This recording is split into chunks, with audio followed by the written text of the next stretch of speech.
Yeah. Well, Will, first of all, welcome to Hampshire. What are your early thoughts about being here?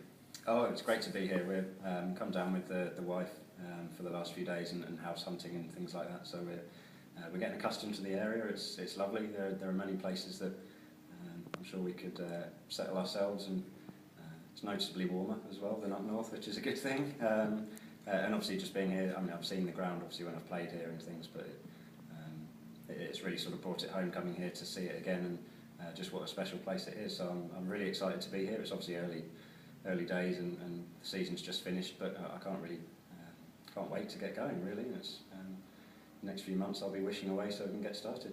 Why Hampshire? Just, I mean, there were a couple of counties that were interested, and as soon as I knew Hampshire were sort of a concrete option, as it were, there was no choice in it, really. It was a no-brainer. The sort of progressive nature of the club and where they've been in the last 10 or so years. Obviously, the ground's built up fantastically. The squad of young players they've got together.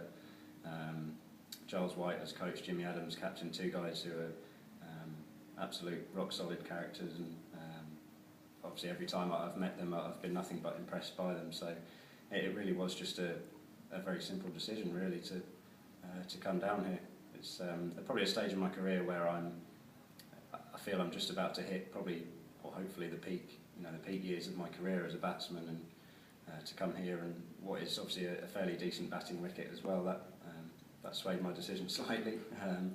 Obviously, we need to be aware of winning games and winning 4-day games as well. So no, I'm just really excited, and it was an absolute very, very easy choice as soon as I knew that Hampshire were interested.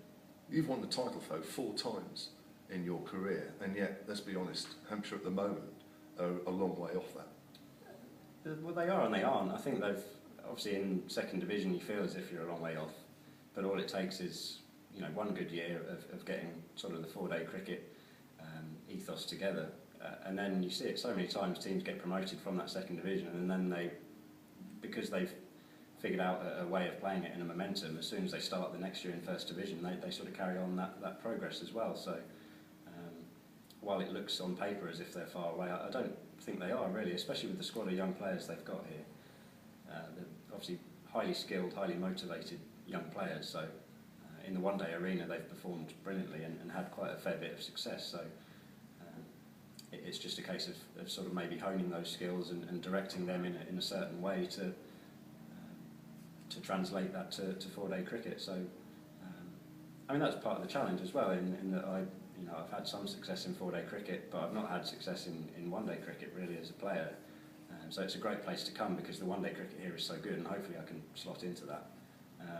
And maybe with the experience that I've garnered in 4-day cricket, I can help their push towards where they should be, towards the top of that first division. So it's there's so many aspects to the move that have ticks in boxes, if you know what I mean. So yeah, I'm really excited, and hopefully we can get the 4-day team up to where it belongs. So it's kind of a double-edged thing for you, isn't it, really? You want to help the county 4 days, but then you want maybe to piggyback some success in one-day cricket. Absolutely, yeah, if that's okay. I mean, the one-day cricket here has been fantastic, and it's a team that you always, when playing for Durham, you always feared coming down here to play them in one-day cricket, because you just knew, the batsmen were going to come and blow you away. And then when it came to go out and bat against the bowlers they've got here, they have such a good plan in one-day cricket that it's always going to be tough. So if I can fit into that in some way, then that would be great. I think I'm probably at a stage where I know my game that much more, and particularly in one-day cricket, I'm figuring out what I can and can't do. So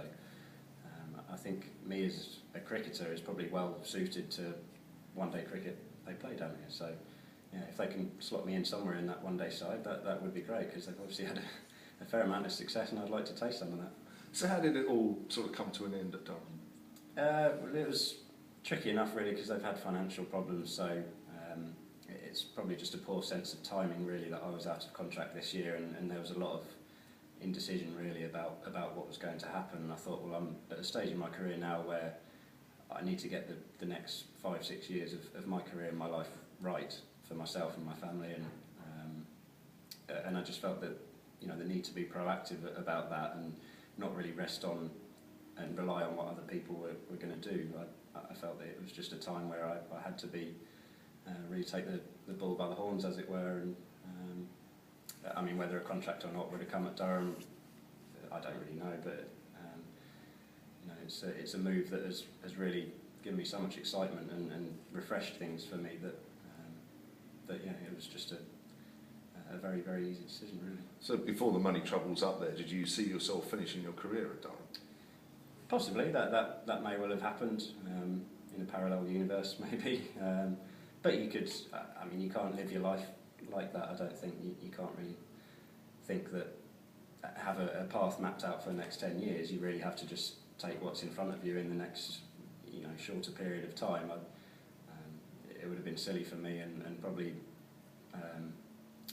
slightly complacent to think that would have happened, because I then might have just been happy to take a wage and not push myself to try and get better as a cricketer. So look, that's obviously not going to happen now, and you know, that's happened, and hopefully I end up ending my career here. Though obviously that's a long way off, as well, as you know, I was just alluding to. I'll take the next year or two here, try and do as well as I can here, and see where that takes me. Yeah, so you're hoping the 2 years goes well, and you're hoping to see more years down here. Oh, absolutely. Yeah. I mean, I'm obviously on to my third county now, as such. You know, I'm not. Sometimes you see cricketers have 3 or 4 counties, and they're guys who are, you know, I'm not going to label anyone, but sort of mercenaries to the job. And but I'm a pretty loyal person, really.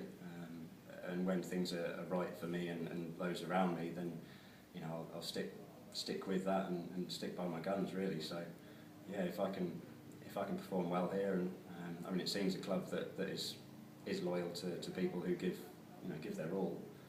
If I can do that, if I can give my all and perform well, then absolutely, I'd love this to be very much a long-term thing. Yeah. Obviously, amongst your 4 championship titles, one of those is when you captained Durham to the title as well. So I mean, again, that experience, I guess, is what Hampshire want to call it. Yeah, I mean, I guess I have to admit now that I'm at a stage in my career where I am fairly experienced.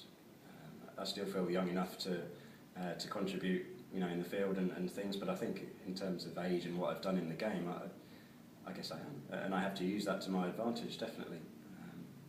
You know, I can't come in and start telling people how to do things, because they know how to do things here. People have played the game longer than I have, and they've had varying degrees of success. So if I can just add, you know, some little bit here or there in terms of my experience within the game, and you know, how that may be able to help some of the young guys here, then I'll see that as, you know, something that's very important to the move down here. One sort of issue that's rumbled along here, I mean, not particularly, you know, big issue, but Jimmy Adams has sort of said that, you know, he'll decide about the captaincy maybe in a week or two's time. So you, of course, have had, as we mentioned, you know, captaincy experience and won the championship, and that is that part of the equation? Do you see yourself slotting in there somewhere? No, definitely not. I mean, the whole thought process behind coming here was to come and score as many runs as I could, and I'd have no designs on doing the captaincy, definitely not.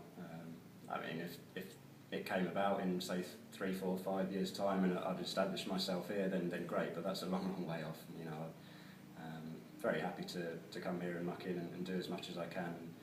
Jimmy's, you know, directed the club so well in one-day cricket, and if I can help in some small way to get things moving in the right direction in 4-day cricket as well, then that'll be what I want and desire, really. So no, I mean, there's been nothing at all in that respect. Jimmy's the captain, and to my eyes is a huge reason why I moved here as a player, because I respect him as a man, as a player, and as a captain. Just finally, what would you consider success for you individually, you know, over the next year or two, or maybe longer, and team-wise? What would you want to get out of this, certainly in the next 2 years that we know you're here? Yeah, I think when I was younger, I always used to set myself targets, like run-scoring targets and numerical figures, but I've become somewhat philosophical about that, especially batting up at the Riverside.